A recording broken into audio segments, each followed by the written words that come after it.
To Surya's TV good news.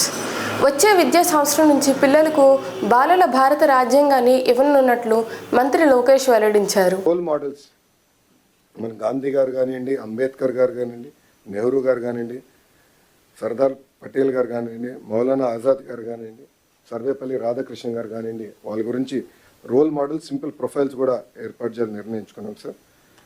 దాంట్లో భాగంగా ఒక కమిటీ వేయాలని నిర్ణయించుకున్నాం. కాన్స్టిట్యూషనల్ లీగల్ ఎక్స్పర్ట్స్ ఒక పక్కన, ఎడ్యుకేటర్స్ ఇంకో పక్కన, children literature authors, illustrators, visual designers, social scientist, civic educators, policy makers, ప్రజాప్రతినిధులు, చైల్డ్ రైట్ ఆర్గనైజేషన్స్. సో వీళ్ళందరినీ ఒక కమిటీగా తీసుకొచ్చి ఒక కాంపిటీషన్ మార్గంలోనే ఈ బుక్ రూపొందించాలనేది మీ ఆదేశాల మేరకు మేము విద్యాశాఖలో చేస్తాం జరుగుతుంది సార్. ఇది వచ్చే సంవత్సరం నుంచి పిల్లలందరికీ అందించాలని నిర్ణయం తీసుకున్నాం. ఇది స్కూల్ కరికులంలో ఇంటిగ్రేట్ చేస్తూ టీచర్కి అవసరమైన ట్రైనింగ్ కూడా అందించి పెద్ద ఎత్తున వైడ్ డిస్ట్రిబ్యూషన్ కూడా చేద్దామని సార్. పబ్లిక్ లైబ్రరీస్ కూడా పిల్లలకి పెద్దవాళ్ళు కూడా అందుబాటు తీసుకొచ్చే విధంగా చేస్తామని సభాముఖంగా తెలుపుకుంటూ, గతంలో జూనియర్ ఎన్టీఆర్ సినిమాను చూడకుండా ఆపాలనుకున్నారు, కానీ ఆపలేకపోయారు. అందరినీ తలదన్నే విధంగా అల్లు అర్జున్ వెళ్లడంతో కొంతమందికి బాగా జలసిగా ఉందని అంబటి రాంబాబు అన్నారు. అల్లు అర్జున్ గారి సినిమా మీద ఎంతమంది దుష్ప్రచారం చేసినా అది పార్ట్ 2 కదా. ఈ పుష్పాన్ని చూడకోకుండా ఎవడు ఆపలేడు. అక్కడ దాకా ఎందుకయ్యా? నందమూరి తారక రామారావు గారి కుటుంబం జూనియర్ ఎన్టీఆర్ సినిమాను చూడకుండా బహిష్కరించాలని ప్రయత్నం చేశారా? ఆపగలిగారా? అట్లాగే ఇప్పుడు ఆయన పేరు అల్లు అర్జున్ గారి సినిమాని ఆపాలని ప్రయత్నం చేస్తే ప్రజలు చూడరు. బాగున్న సినిమా ఏదైనా చూస్తారు. అరే రాజ్బాబు హీరోగా యాక్ట్ చేసిన సినిమా బ్రహ్మాండంగా చూసామా మేము? సినిమా బాగుంటే, ఎన్టీ రామారావు గారి సినిమాలు బాగోకపోతే ఫ్లాప్ అయినాయండి. ఏం చెప్తాం? సినిమా బాగుంటే ఎవరైనా చూస్తారు. అరచేతిని అడ్డుపెట్టి సూర్యకాంతిని ఆపలేరు. అదేవిధంగా ఇలాంటి ఎదవపోకళ్ళు పోయి సినిమాని ఆపలేరు అని మరొకసారి నిరూపించేటటువంటి కార్యక్రమం వస్తుంది. అల్లు అర్జున్ అయినా, లేదా జూనియర్ ఎన్టీఆర్ అయినా, లేకపోతే మరొకరైనా సినిమా బాగుంటే ఎవరైనా చూస్తారు, బాగోపోతే ఎవరు చూడరు. నాకు తెలిసి అందరూ ఉవ్విళ్ళు ఊడుతున్నారు. పుష్ప 2 చూద్దాం, దానిలో ఎంత బ్రహ్మాండంగా ఉంటుందని అందరూ ఎదురు చూస్తున్నారు. నేను కూడా ఎదురు చూస్తున్నా. మరి థియేటర్లోకి వెళ్ళి చూడాలంటే ఇబ్బందిని, నేను కూడా పుష్ప 2 ఎలా ఉంటుందో చూడాలని నాకు బాగా కోరికగా ఉంది. ఎందుకంటే చాలా అద్భుతంగా, పార్ట్ 1 అద్భుతంగా ఉంది కదా, హాలీవుడ్ స్టైల్లో ఉంది కదా, అందరినీ తలదన్నే విధంగా వెళ్ళాడు కదా అల్లు అర్జును. అందువల్ల బాగా జలసిగా ఉంది కొంతమందికి. మీ జలసి వల్ల మీ కడుపులు పుచ్చిపోతాయి, గుర్తుపెట్టుకోండి. గుంటూరులో అంబటికి చెందిన హైరేజ్ అపార్ట్మెంట్స్ నిర్మిస్తున్నారు. నిబంధనలకు విరుద్ధంగా ఈ నిర్మాణాలు చేస్తున్నారని పొన్నూరు ఎమ్మెల్యే ధూళిపాళ్ల నరేంద్ర ఆరోపించారు. గ్రేస్ అపార్ట్మెంట్కి సంబంధించి ఏదైతే చట్టపరమైన ఉల్లంఘనలు ఏవైతే ఉన్నాయో వాటి మీద సంబంధించి విచారణకి హాజరు కావడం జరిగింది. ముఖ్యంగా ఆ ప్రాజెక్ట్ ఏదైతే ఆదిత్య ఇన్ఫ్రా ప్రాజెక్ట్ అనేవాళ్ళు మొదలుపెట్టినప్పుడు ఎన్విరాన్మెంటల్ క్లియరెన్స్ అనేది ఏదైతే ఇచ్చారో దానిలో పేర్కొన్న కండిషన్స్ ఏవైతే ఉన్నాయో ఆ కండిషన్స్ని ఏ విధంగా ఉల్లంఘించారు అనేది మేము బోర్డు ముందు స్పష్టం చేయటం జరిగింది. ఎందుకంటే ఎన్విరాన్మెంటల్ క్లియరెన్స్ తర్వాత ఎవరైనా ప్రాజెక్టు మొదలు పెట్టాలి అంటే పొల్యూషన్ బోర్డు నుంచి కన్సెంట్ ఆఫ్ ఎస్టాబ్లిష్మెంట్ తీసుకోవడం అనేది తప్పనిసరి. కన్సెంట్ ఆఫ్ ఎస్టాబ్లిష్మెంట్ తీసుకోకుండా ప్రాజెక్టు నిర్మాణం చేపట్టడం, అదేవిధంగా దానిలో ఏదైతే పీరియాడికల్ రిపోర్ట్స్ పొల్యూషన్ బోర్డుకి, గవర్నమెంట్ ఆఫ్ ఇండియాకి సబ్మిట్ చేయటం, అదేవిధంగా ప్రాజెక్టు స్కోప్ కనుక మారితే ఫ్రెష్గా పర్మిషన్ తీసుకోవాల్సిన అవసరం ఉంటుందనేది చెప్పటం, ఏదైనా వైలేషన్స్ ఉంటే ఈసీని క్యాన్సిల్ చేసే అధికారం కూడా ఉంది.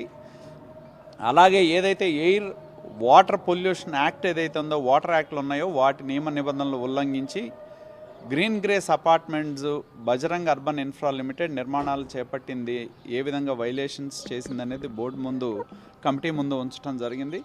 మేము స్పష్టంగా డిమాండ్ చేసింది ఒకటే, ఏ విధంగా ఆ యొక్క విజయవాడలోని డివిజనల్ రైల్వే మేనేజర్ కార్యాలయంలో రాజ్యాంగ దినోత్సవం మంగళవారం నిర్వహించారు. డిఆర్ఎం నరేంద్ర పటేల్ పాల్గొని రాజ్యాంగ ఔన్నత్వాన్ని వివరించారు.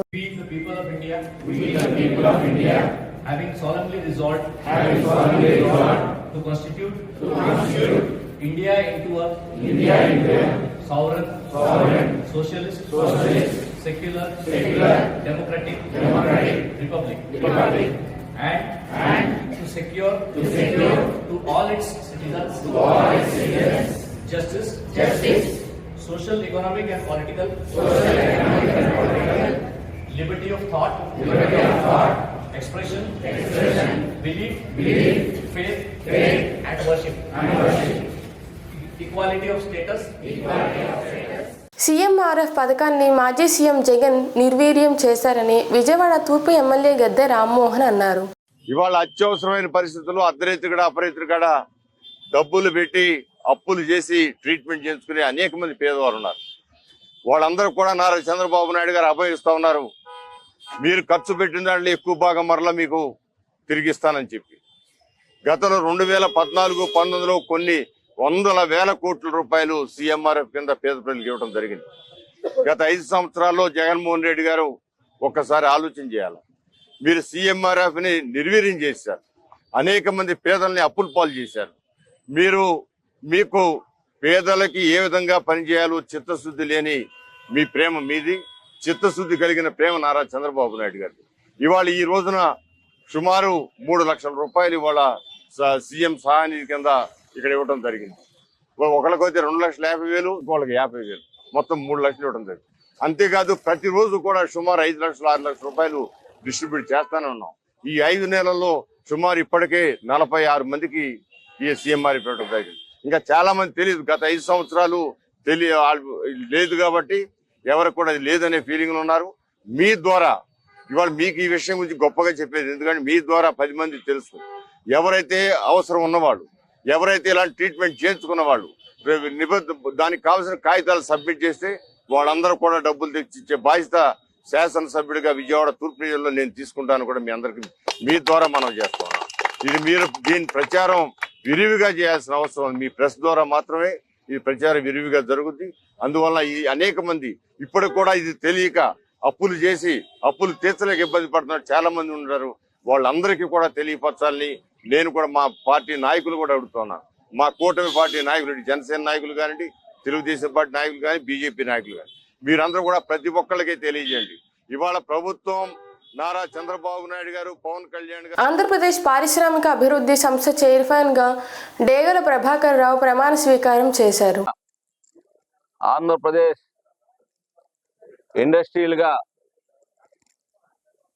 ఒక దిక్చూసిలాగా భారతదేశ పటంలో పెట్టాలని చెప్పేసి ఇండస్ట్రియల్ గా ప్రతి ఒక్కరిని కూడా అభివృద్ధి చేయాలని చెప్పేసి ప్రతి ఒక్క ఇంట్లో నుంచి ఒక వ్యాపారవేత్తని ఎదిగించాలని చెప్పేసి మన గౌరవ ముఖ్యమంత్రి వర్యులు నారా చంద్రబాబు నాయుడు గారి ఆశలు.